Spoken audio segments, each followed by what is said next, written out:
श्रद्धांजलि अर्पित करता हूं। ये सभा, जिसका नाम ही हमने श्रद्धांजलि सभा रखा, श्रद्धांजलि का मतलब ही है कि आज जो लोग यहां पे बैठे हैं, ये सभी अलग अलग जम्मू कश्मीर के जिलों से आए हैं, मौजूद लोग हैं। इसका यह मतलब है कि जम्मू कश्मीर की भारतीय जनता पार्टी यहां पे बैठी है और सारी भारतीय जनता पार्टी आज इन शहीदों की याद में इनको दिल से, हृदय से फूल अर्पित करके, पुष्प अर्पित करके श्रद्धांजलि भेंट करते हैं। ऊपर वाले से प्रार्थना करते हैं कि इनको अपने चरणों में स्थान दे, स्वर्ग में स्थान दे। और कुछ ऐसे भी हमारे भाई आज हॉस्पिटल्स में हैं जो इनके साथी थे, उनके लिए भी आज हम दुआ करेंगे, प्रार्थना कर रहे हैं कि वो जल्दी तंदुरुस्त हो, स्वस्थ हो। साथियों, मेरा ऐसा मानना है कि पिछले 36 वर्षों से एक लड़ाई चल रही है। 36 साल हो गए इस लड़ाई को, एक मुल्क के साथ, एक कंट्री के साथ। जो मुल्क लगातार भारत से 3 युद्ध हारा, 47 में, 65 में, 71 में, जब उसे लगा कि पारंपरिक युद्ध में उसे मुंह की खानी पड़ती है, कन्वेंशनल वार में उसे मुंह की खानी पड़ती है, 90,000 सैनिक उसके सरेंडर करके भारतीय सेना के सामने नतमस्तक होते हैं, उन्होंने एक नई योजना के तहत जम्मू कश्मीर को प्लेटफॉर्म बना के भारत के साथ एक युद्ध छेड़ दिया,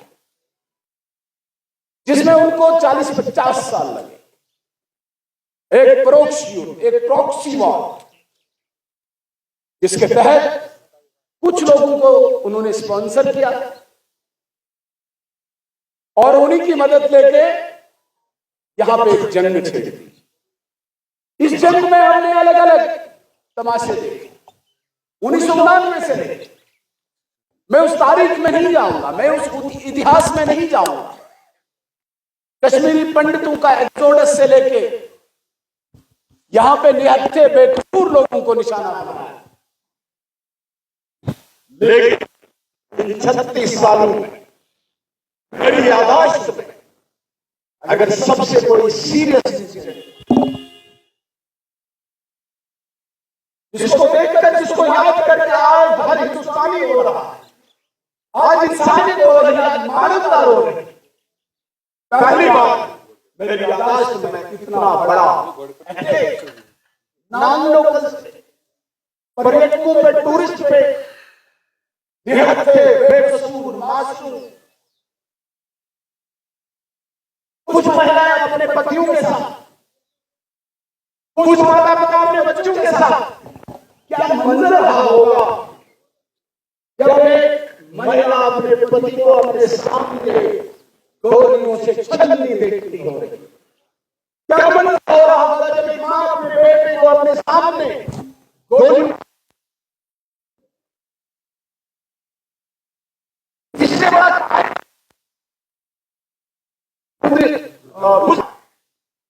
कॉवर्डली जिसे हम कहते हैं, इससे बड़ा कोई और हरकत नहीं हो सकता। 2007 में भी यहाँ पे टूरिस्ट की बस को निशाना बनाया गया था मुगल गार्डन के बाहर। 2017 में भी अमरनाथ यात्रियों को निशाना बनाया अच्छा के पास। देखिए, ये वाला वाकया जो है, ये बिल्कुल अलग है। आज भारतीय जनता पार्टी के कंधों में यहाँ पे जिम्मेदारी निभाना, कानून व्यवस्था की, और किसी भी कीमत पर हम इस जिम्मेदारी से भाग नहीं रहे। पूरी दुनिया ने, पूरे देश ने देखा होगा किस प्रकार से हमारे प्रधानमंत्री और गृह मंत्री ने पिछले 2 दिन से, मुझे नहीं लगता कि उन्होंने नींद भी की होगी, चैन से 2 मिनट भी बैठे होंगे। Within no time, Home Minister of India Kashmir link करते हैं, बिल्डिंग करते हैं, स्पॉट पे जाते हैं, सारी व्यवस्था डेड बॉडीज की, इंजर्ड्स की, उनके रिलेटिव्स की करते हैं। और दिल्ली में प्रधानमंत्री कैबिनेट कमेटी का सेक्रेटरी मीटिंग कर रहे हैं, जिसमें अभी सुनील सेठी साहब ने कहा कि बहुत बड़ा स्ट्राइक किया है सीसीएस ने। इंडस वाटर ट्रीटी जो 1960 में बनी थी, उस पे हिट करके, वीजा कैंसिल करके, डिप्लोमेट्स वापस बुला के, एक कूटनीति हिट है। हमें विश्वास होना चाहिए, हम जितने भी लोग भारतीय जनता पार्टी के, मैं तो ऐसा मानता हूं कि जो भारतीय जनता पार्टी के अतिरिक्त भी जो इस वक्त देश की जनता है, उन्हें भी विश्वास है कि आतंकवाद को भारतीय जनता पार्टी किसी भी कीमत पर बर्दाश्त नहीं करेगी, जड़ से उखाड़ेगी। लेकिन एक लड़ाई है, एक मुल्क के साथ लड़ाई है, उस मुल्क को बाकी मुल्क भी सपोर्ट कर रहे हैं। और ये केवल बॉर्डर पे लड़ाई नहीं, बॉर्डर की लड़ाई होती तो भारतीय सैनिक, मुझे नहीं लगता कि 2 दिन भी लगाएंगे सबक सिखाने। इसमें अपने नागरिकों को भी बचाना, आम इंसान को भी बचाना, और बीच में ऐसे तत्व को, ऐसे एलिमेंट को खोज के उसको निशाना बना के उसको उस जगह पे पहुंचाना, ये बड़ी ड्यूटी। लेकिन कल जिस प्रकार से पूरे जम्मू कश्मीर में पाकिस्तान के विरुद्ध, आतंकवाद के विरुद्ध, इस घटना के विरुद्ध, इस इंसिडेंट के विरुद्ध एक आम इंसान खड़ा हुआ, एक बहुत बड़ा मैसेज है, बहुत बड़ा संदेश, पूरे देश दुनिया को एक संदेश। बेशक इसको करने में 36 साल देखिए, भारत आज हर व्यक्ति खड़ा हुआ। ये लड़ाई केवल सिक्योरिटी फोर्सेस की नहीं, ये लड़ाई केवल सुरक्षा एजेंसियों की नहीं, ये आम इंसान की लड़ाई है। और इसे ये ना माने ये केवल पर्यटन को नहीं किया है, ये इंसानियत को नहीं, ये धर्म को बदनाम करने के लिए प्रहार है। नाम पूछ के टिकट कहां का जहाज, कौन सा जहाज पढ़ा रहे हो, क्या बताना चाहते हो? लेकिन व्यक्ति के गोली बरसा के तुम बहादुरी दिखाना चाहते हो, बहादुरी दिखाने आइए साहब, हमारे सैनिक खड़े हैं, हमारे सुरक्षा बल खड़े हैं। देखो हो जाएंगे 2 हाथ, आपने 3 बार आजमाया, एक बार और आजमाओ। आपने तो पीठ पे छुरा भी गोपा, तकलीफ में भी, वहां पे भी आपने देखा। देखिए इस प्रकार की घटिया हरकत करके इस आतंकवाद, जिस आतंकवाद को स्पॉन्सर एक देश कर रहा है, प्रोटेक्ट कुछ यहाँ पे लोग बैठे हैं, अलग अलग तरीके की प्रोटेक्शन दे रहे हैं आतंकवाद।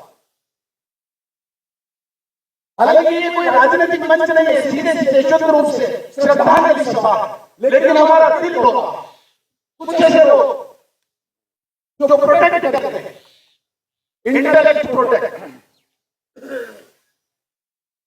आज लोगों को समझना चाहिए, हो सकता है कल का दिन जब उन्होंने यहाँ पे कश्मीर के लोगों का गुस्सा देखा, वो भी मगरमच्छ के आंसू बहा रहे होंगे लोगों को देख के, लेकिन उनको समझना होगा कि अब लोग जाग चुके, बड़ी सभाओं में, बड़े बड़े प्रोग्राम्स में प्रोटेक्ट करना छोड़, वरना अब केवल सुरक्षा एजेंसी की नहीं, जम्मू कश्मीर की जनता आपको बेनकाब करके आपको अपने ठिकाने पहुंचाएगी। ये संकेत कल मिल चुका है, इंडिकेशन कल जम्मू कश्मीर की जनता ने दी। इस छोटी सी श्रद्धांजलि सभा के माध्यम से पूरे देश को मैसेज देना चाहता हूं, सोशल मीडिया का सवाल, पूरा देश उन लोगों के साथ खड़ा है, लेकिन जम्मू कश्मीर का एक व्यक्ति उस परिवार के पीछे एक तरह खड़ा। जम्मू कश्मीर भारत का अभिन्न अंग था, और आतंकवाद की इस घिनौनी हरकत से कोई ये समझे कि वो किसी अपने मंसूबे में कामयाब हुए। जितनी ज्यादा हिसाब इस प्रकार की शक्ति से इस आतंकवाद को प्रहार होगा, भारत की तरफ से मैं विश्वास दिलाना चाहता हूं। सरकार नहीं, आज दृढ़ शक्ति रखने वाला, एक मजबूत विल पावर रखने वाली सरकार है। हमें अपनी सरकार में विश्वास होना चाहिए। उन्होंने करके भी दिखाया और करके भी दिखाए, हमें इतना पूर्ण विश्वास है। इन शब्दों के साथ